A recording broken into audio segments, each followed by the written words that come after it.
ए जी सुनो हो, हम घरा में रह के एकदम बोर हो गेली हो। मतलब तू बोले ले की चाहो, साफ साफ बोल। अच्छा सुना।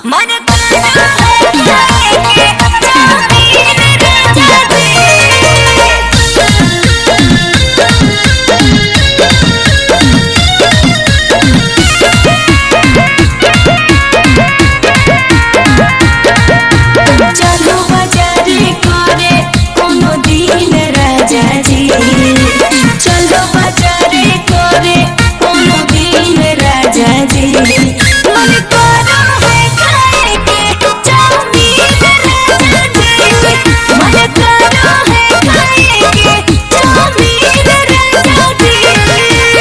ए सुन की? तो अपन जीभिया के कंट्रोल में रख, समझ ना।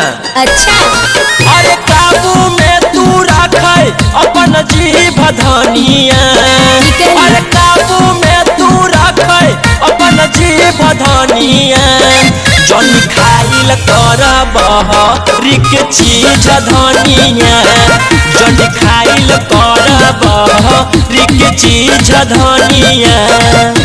खाली कंजूसी करते हैं। Music by Chandan Singh.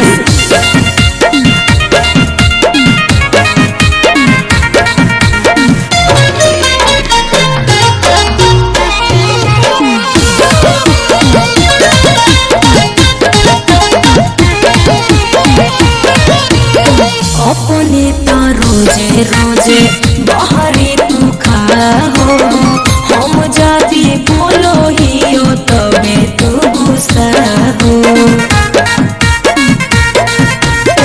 हमें कमाई बैता खैतै बोला के गे, बोला मिजे तू हम करबौ नहीं से गे।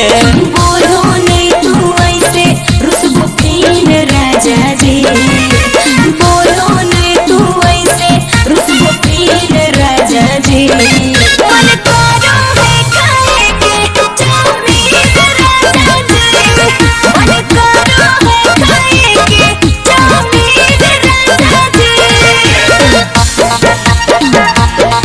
चाउमीन राजा जी।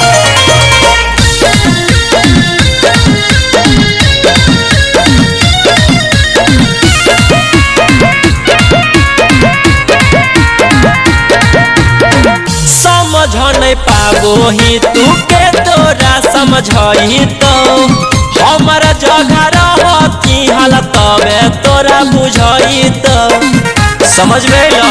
हाँ अइले अब कुछो बोलबो नहीं जाइबो हमरो जी, हम रहबै उदास सैया तोही रही खुश जी। अरे करो ही तू काहे चिंता जीन धनिया, अरे करो ही तू काहे चिंता जीन धनिया, अरे चलै नहीं खिलैबो चाउमीन धनिया, अरे चलै नहीं खिलैबो चाउमीन धनिया।